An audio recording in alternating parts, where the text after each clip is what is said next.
네, 하나님 말씀 누가복음 23장 13절에서 25절 말씀 읽어드리겠습니다. 빌라도가 대제사장들과 관원들과 백성을 불러 모으고 이르되 너희가 이 사람을 백성을 미혹하는 자라 하여 내게 끌어왔도다. 보라, 내가 너희 앞에서 사실하였으되 너희의 고소하는 일에 대하여 이 사람에게서 죄를 찾지 못하였고 헤롯이 또한 그렇게 하여 저를 우리에게 도로 보내었도다. 보라, 저의 행한 것은 죽일 일이 없느니라. 그러므로 때려서 놓겠노라. 무리가 일제히 소리질러 가로되 이 사람을 없이 하고 바라바를 우리에게 놓아주소서 하니 이 바라바는 성중에서 일어난 밀란과 살인을 인하여 옥에 갇힌 자르라. 빌라도는 예수를 놓고자 하여 다시 저희에게 말하되 저희는 소리질러 가로되 저를 십자가에 못 박게 하소서, 십자가에 못 박게 하소서 하는지라. 빌라도가 세 번째 말하되 이 사람이 무슨 악한 일을 하였느냐?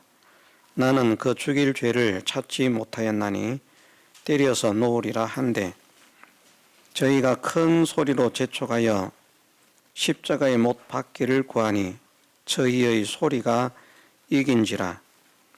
이에 빌라도가 저희의 구하는 대로 하기를 언도하고 저희의 구하는 자 곧 밀란과 살인을 인하여 옥에 갇힌 자를 놓고 예수를 넘겨주어 저희 뜻대로 하게 하니라. 아멘. 예, 내일이면 예수님께서 우리를 구원하시기 위해서 이 땅에 오신 것을 기념하는 성탄절입니다. 하루 앞두고 사실은 하루 앞두고가 아니라 이달 들어서 계속해서 예수님께 대한 말씀을 우리가 함께 나누고 있습니다마는 예수님께서 오신 것에 대한 것을 기념하는데 왜 십자가에서 죽으시기 직전의 상황을 성경을 읽게 되는가 또 의아해하시는 분도 있겠습니다마는 이달 들어 처음에 말씀드리기를 예수님께서 이 땅에 오신 것은 사시기 위해서 오신 것이 아니라 죽으시기 위해서 오신 것이다. 우리는 어떤 의미를 가지고 왔는지 각자가 모르겠습니다만은 사실은 우리는 아무 생각도 없이 의미도 없이 우리는 왔습니다. 그냥 어쩌다가 보니까 세상에 태어났지요. 그래서 어쩌다가 보니까 세상에 살고 있고 또 어쩌다가 보니까 또 우리가 만났고 또 이렇게 예배를 드리고 있습니다만은 우리는 그냥 생각 없이 왔고 거의 생각 없이 사는 데만 집중해서 살아가다가 그냥 언제 죽을지도 모르고 자기의 죽음도 준비하지 못하고 어느 날 불현듯이 그렇게 떠나게 되는 그런 인생을 살아가고 있는데 예수님께서는 이 땅에 오심으로부터 무엇 때문에 오셨는지 무엇을 위해서 오셨는지 그 오신 목적이 분명하다는 것입니다. 예수님은 마리아를 통해서 이 땅에 출생되어짐으로부터 존재하신 분이 아닙니다. 성경에 말씀하시기를 하나님의 아들이신 예수님은 창세전 만물보다 먼저 계셨다. 하나님께서 창세전의 만물보다 먼저 낳으셨다. 그렇게 말씀을 하셨습니다. 그래서 하나님의 아들이신 예수님이 마리아의 몸을 입고 이 땅에 오시기 전부터 계신 것입니다. 마리아의 몸을 입고 오신 예수님은 하나님의 아들도 되고 사람의 아들도 됩니다. 그러나 마리아의 몸을 입고 이 땅에 오시기 전 예수님의 상태는 하나님의 아들만 되시고 사람의 아들은 아닙니다. 마리아를 통해서 출생됨으로 사람의 아들, 인자라는 그런 명칭을 가지게 되는 것입니다. 그런데 그 예수님께서 이 땅에 오신 것이 우리를 위해서 십자가에서 당신의 몸을 제물로 드려 죽으시기 위해서 오셨다는 것입니다. 그러면 십자가에서 죽으신 것만 우리를 위한 삶인가?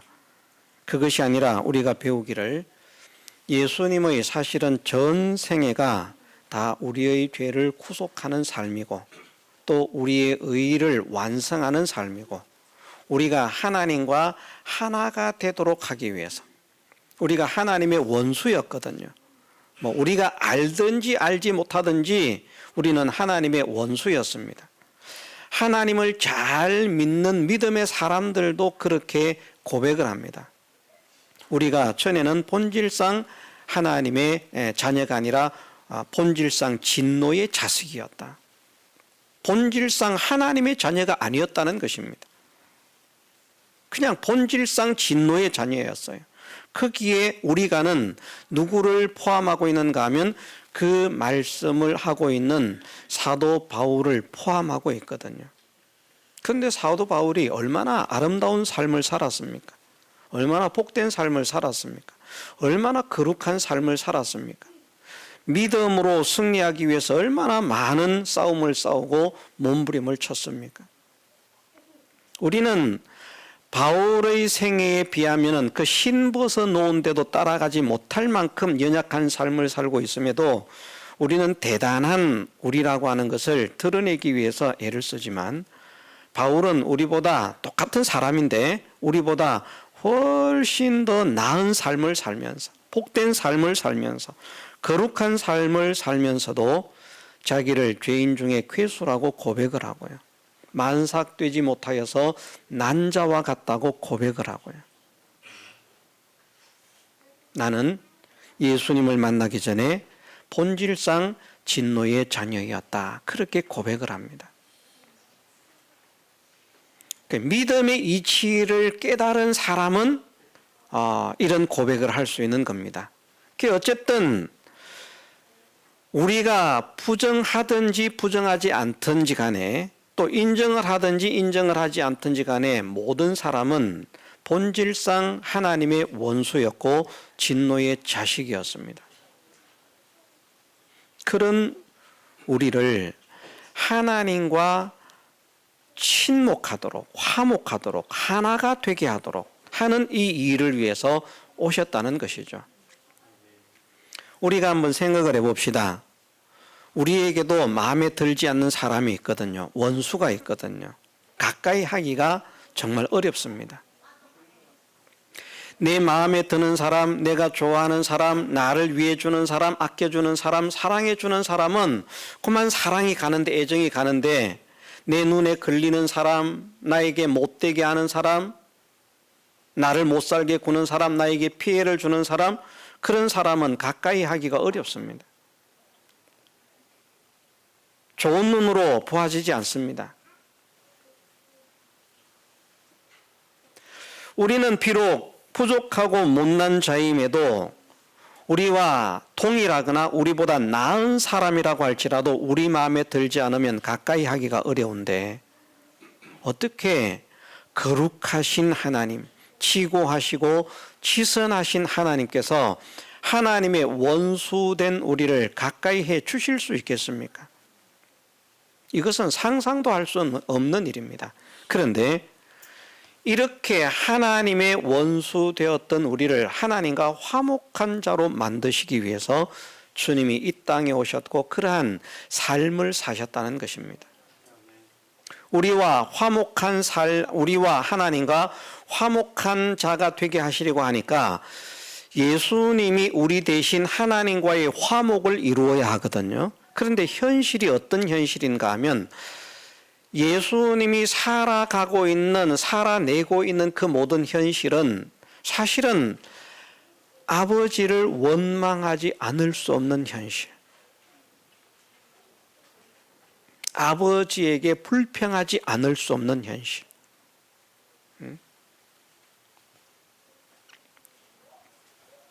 우리가 어떤 마음을 가지고 있는가 하면 적당한 그런 표현이 될지 모르겠습니다만은, 우리가 자녀들에게 집을 한 채 사주잖아요.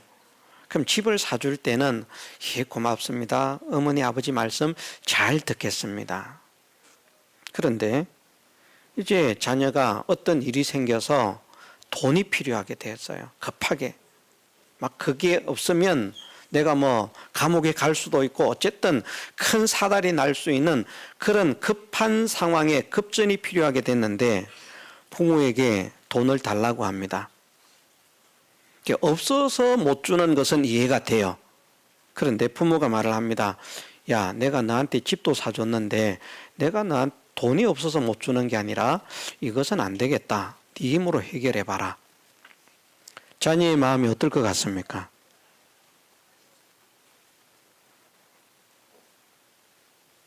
돈이 있어요. 그런데 안 줘요.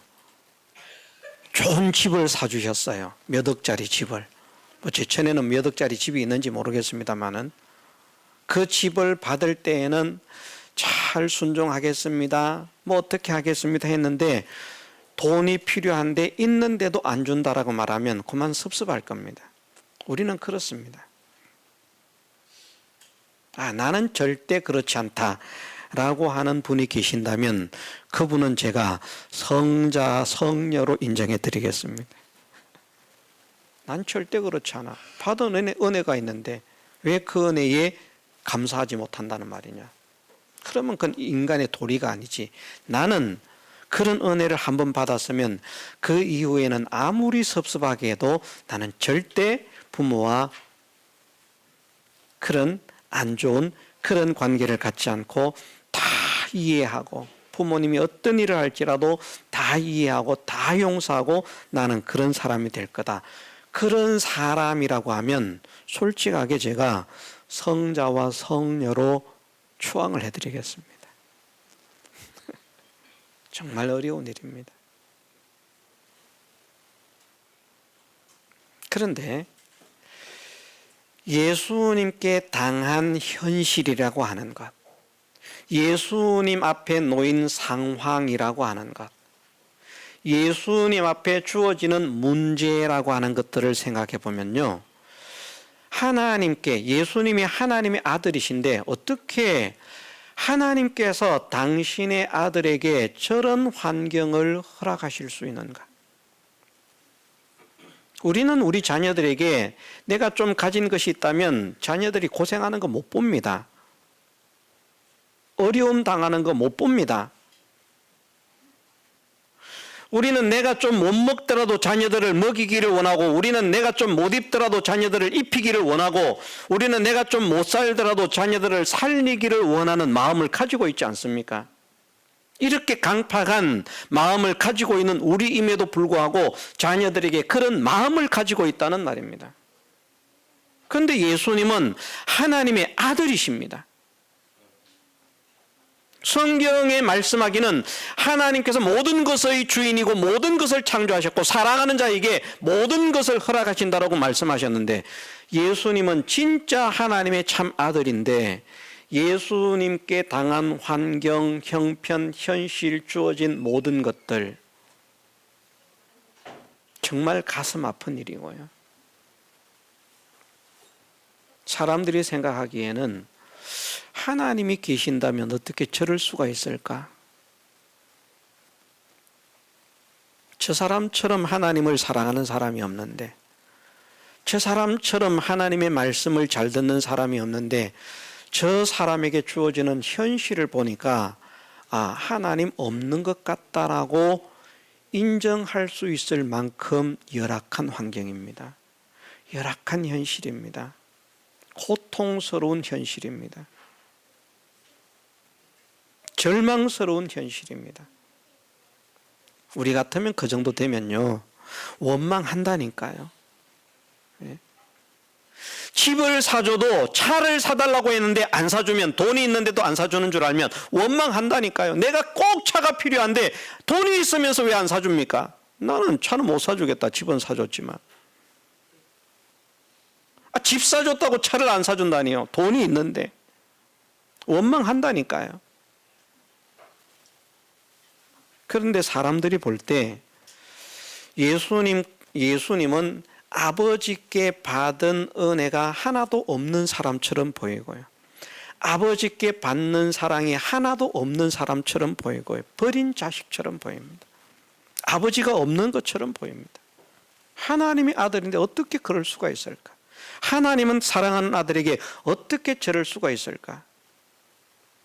그런데 그런 현실 속에서도 한마디의 원망이나 한마디의 불평을 쏟아내지 않으신 예수님이라는 것이죠.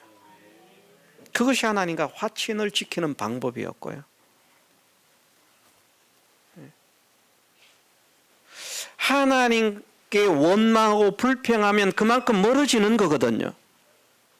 그런데 환경과 현실은 하나님께 원망하지 않을 수 없고 불평하지 않을 수 없는 현실인데 예수님의 입에서 나오는 것은 원망과 불평이 아니라 감사와 찬양이라는 것입니다.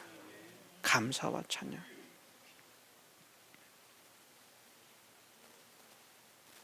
얼마나 놀랍습니까? 또 마귀가 예수님이 하나님으로부터 아버지로부터 떨어지도록 멀어지도록 하기 위해서 백방으로 미혹을 하고 유혹을 합니다. 때로는 협박을 합니다.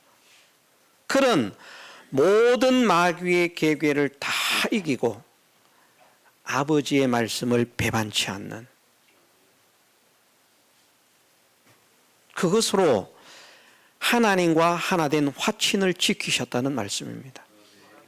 우린 날씨가 추워도 말씀 순종하기 어려울 수 있어요. 몸이 조금만 아파도 말씀 순종하기 어려울 수 있어요. 우리는요. 그런데 예수님께 당한 현실은 하나님 말씀에 순종할 수 없는 현실로 가득 차 있습니다. 기뻐하라는데 도저히 기뻐할 수 없는, 감사하라는데 도저히 감사할 수 없는, 아버지의 뜻을 따라 이런저런 일을 하라고 하는데 상황과 상태를 보면 도저히 아버지의 명령을 수행해낼 수 없는 그런 형편.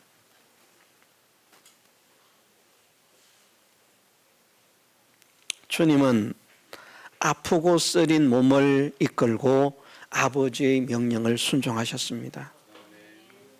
저는 그렇게 믿습니다. 세상에 예수님을 믿지만 예수님을 이렇게 믿는 사람이 많지 않습니다. 예수님의 몸이 질병으로 가득했었다. 그 고통에 눌림을 당해야만 했었다. 이렇게 믿는 사람 많지 않아요. 그냥 예수님은 건장한 분이고요. 건강한 분이고요. 그런데 예수님이 건장한 분이 아니라고 하는 사실이 성경의 곳곳에서 나타납니다. 곳곳에서. 마지막 십자가를 지고 가시는 모습에서도 그러합니다. 실제로 그날 십자가를 지고 간 사람은 몇 명입니까? 예? 3사람입니다. 예수님께서 십자가에 못 박힐 때 그 좌우편에 강도 둘이 함께 십자가에 못 박혔거든요. 같은 날 같은 시간에. 그들은 자기의 십자가를 짊어지고 갑니다. 예수님은 당신의 십자가를 지고 갈 힘이 없습니다. 그래서 억지로 지나가는 구레네 사람 시몬에게 그 십자가를 지우게 했다는 것입니다. 강도보다 힘센 분 아니었어요. 강도들보다 튼튼한 분 아니었어요. 건장한 분이 아니었어요. 자기가 지고 가야 할 그 십자가를 지고 갈 수 없어서 다른 사람이 대신 지고 가야만 할 만큼 연약한 몸이었습니다. 그 몸은 질병들로 가득 찼어요. 다른 사람의 병은 고쳐주시면서 당신의 병을 못 고쳤으니까 질병이 가득했다라고 말하면 그런 구세주를 믿을 필요가 없다. 사람들은 그렇게 말하겠지요. 그건 진리를 깨닫지 못한 사람들의 말입니다. 바울도 다른 사람의 병을 고쳐주고요. 심지어 죽은 사람을 살리기까지 하고요. 심지어 바울이 사용하는 손수건을 가지고 가서 환자들에게 나으면 환자들이 나을 만큼,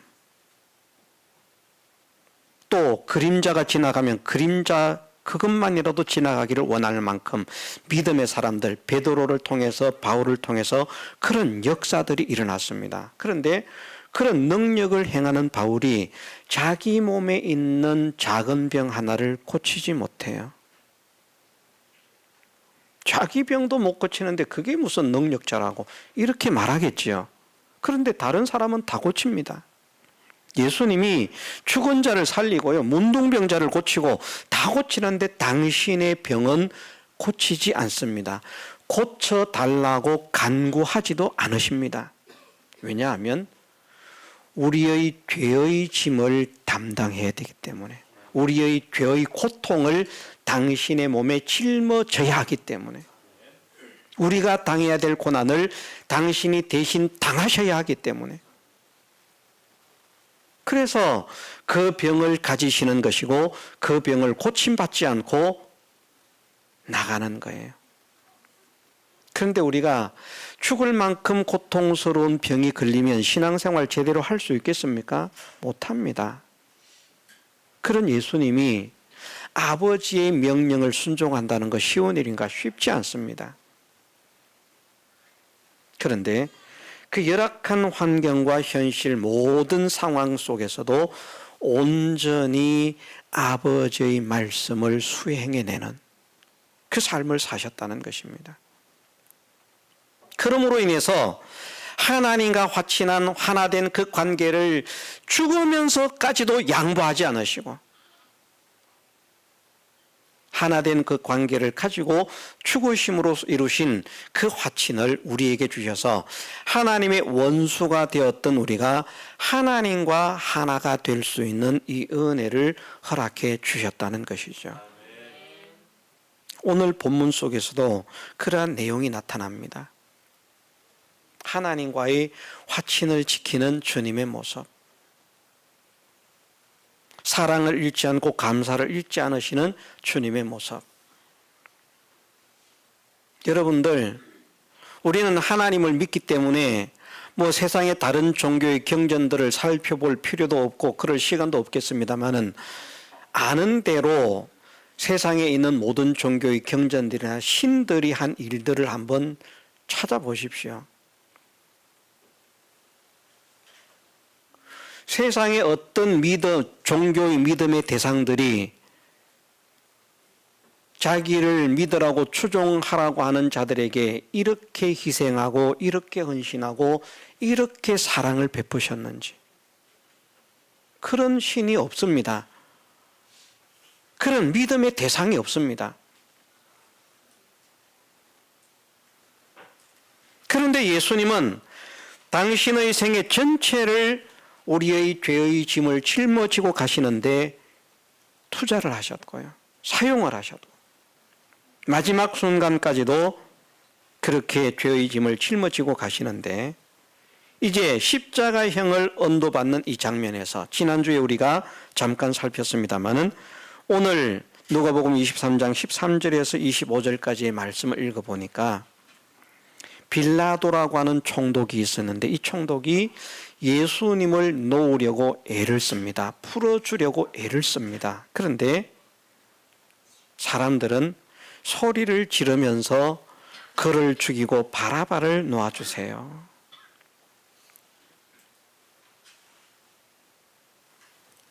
저는 이 당시에 사람들의 눈이 뒤집혔다고 생각을 해요. 이 사람들이 유대인들로서 유대인의 권세를 가지고 있는 서기관들, 율법사들, 대제사장들, 바리새인들의 눈이 무서워서 이들의 선동을 받고 사주를 받아서 주님을 죽이라고 말을 했다고 하면, 빌라도의 세력은 어떻게 생각을 했을까? 빌라도의 세력은요, 유대인들 전체의 세력을 다 모아도 빌라도의 세력을 감당할 수가 없습니다. 빌라도는 로마의 총독으로서 유대인을 자기 마음대로 죽일 권한이 있어요. 마음에 안 들면. 그런데 그 빌라도의 권한은 눈에 보이지 않습니다. 그냥 빌라도를 반대해서 빌라도는 놓아주자. 이 사람에게서 죄를 찾지 못한다. 찾을 수 없다. 내가 그 사람에게 죄를 찾기 위해서 헤롯에게까지 보냈는데 헤롯도 그냥 보내었다. 이 사람은 죄가 없다. 놓아주자. 안 됩니다. 그 사람은 죄인입니다. 자, 우리가 판사인데 법정에서 이 사람은 죄가 없다라고 언도를 하는데 밑에서 청중이 그 사람 죄 있다라고 말하면 기분 좋겠죠. 기뻐서 날뛰겠죠. 어떻게 저렇게 착한 사람들이 있을까? 아닙니다. 속상합니다. 기분 나쁩니다. 과음을 지르면요, 법정 모독죄로 감옥에 쳐넣어 버립니다. 소리 질렀다고.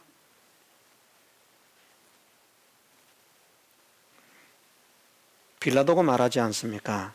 주님을 향해서 나는 너를 놓을 권세도 있고 죽일 권세도 있다. 그런 세력을 가지고 있어요. 유대인들 목숨, 빌라도라고 하는 총독 앞에는 아무리 존귀한 자라도 파리 목숨입니다. 일제시대에 일제 총독 앞에서 우리 조선 사람들의 목숨은 뭡니까? 가치가 있습니까? 가치가 없었습니다.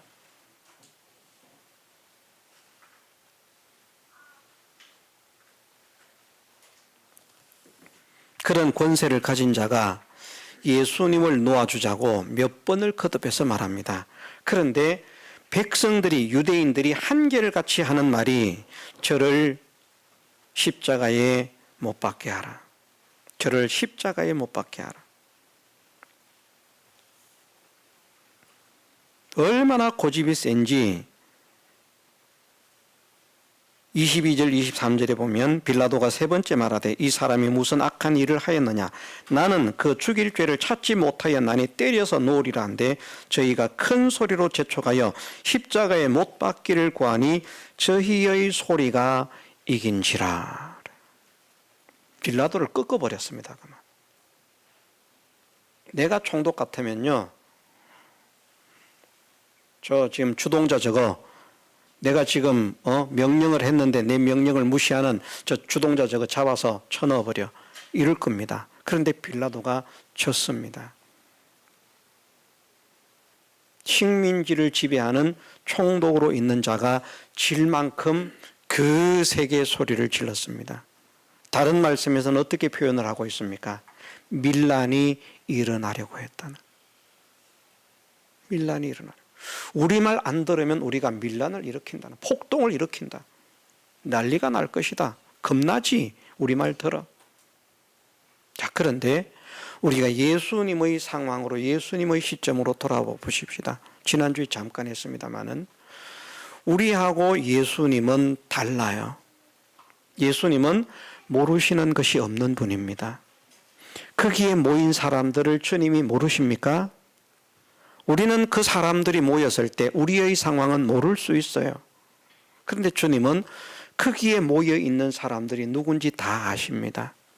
누구 집에는 아이가 몇 명 고침을 받았고 누구 집에는 몇 명 고침을 받았고 아이고 저기 딸내미를 고쳐준 아버지가 와 있네. 저기 아들내미와 딸내미를 고쳐준 아버지가 와 있네. 야, 저기는 자식을 몇 명이나 고친 아버지가 와 있네. 어이구 자기가 고침을 받은, 당사자가 고침을 받은 그 사람도 여기 와 있네. 다 아십니다. 다 아셔요. 그런데 그들이 외치고 있는 거예요.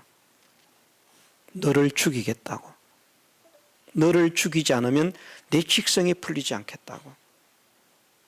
너를 죽여야만 내 속이 시원해지겠다고. 고함을 지릅니다. 그런 그들을 사랑하시는 예수님이죠. 정말 예수님의 사랑이 얼마나 큰 사랑인지 우리가 곰곰이 한번 생각을 해보십시다. 당신이 그 수많은 사람들에게 은혜를 베풀었건만 그 은혜를 다 배반하고 주님을 죽이자고 외치는 그들을 주님이 모르시는 것 아니고 다 아십니다. 한 사람 한 사람을 다 아십니다. 그런데 그들을 용서하십니다. 그들을 사랑의 눈으로 바라보십니다. 그들에게 원수를 갚지 않으십니다. 그리고 우리의 죄를 위해서 당신이 져야 할 그 십자가의 걸음을 향해서 가십니다. 이것이 주님의 사랑입니다. 어느 종교의 믿음의 대상이 이런 사람이 있습니까? 이런 교주가 있습니까? 없습니다. 불교에서 석가모니를 대자대비하신이라고 말하지요. 석가모니에게 석가모니 일생에 대자대비가 없어요. 결혼해가지고 자식들 낳고 처도 자식도 버리고 도망간, 가족을 팽개친 그런 사람입니다. 무슨 대자대비입니까? 예수님은 우리의 죄를 속하기 위해서 당신이 죄가 없으심에도 그냥 당신을 형을 받아서 죽게 십자가의 언도를 당해서 죽으신 분이지만, 석가모니 같은 경우는 제자가 얻어준 밥 먹고 식중독에 걸려서 죽었어요.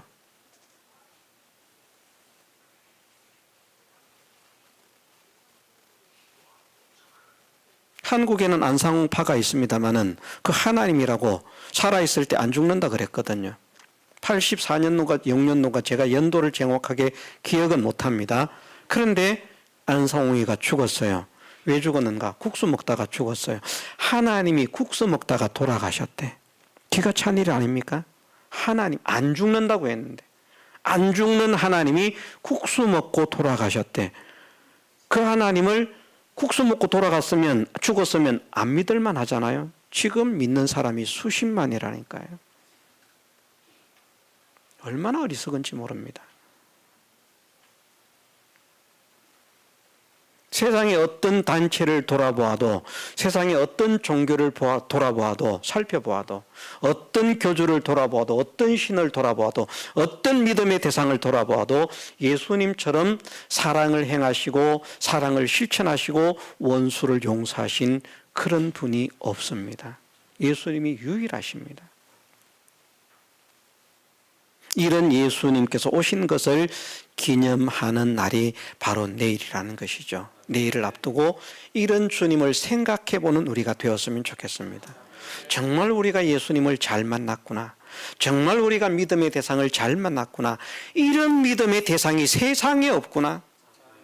누구를 믿어라, 이를 믿어라, 저를 믿어라 외치고 있지만 예수님만큼 믿어야 할 그런 대상이, 예수님의 신발 벗어놓은 데 따라올 만한 그런 사람도 한 사람도 없다는 것을 우리가 발견하고, 이 주님을 믿게 하신 것, 이 주님을 알게 하신 것, 이것이 얼마나 감사한 일인지, 이것이 얼마나 큰 사랑이며 큰 은혜인지 그것을 깨달아서 주님을 향해서 감사의 찬송을 올려드릴 수 있는 우리의 남은 생애가 되기를 원합니다. 다 같이 통성으로 기도드리겠습니다.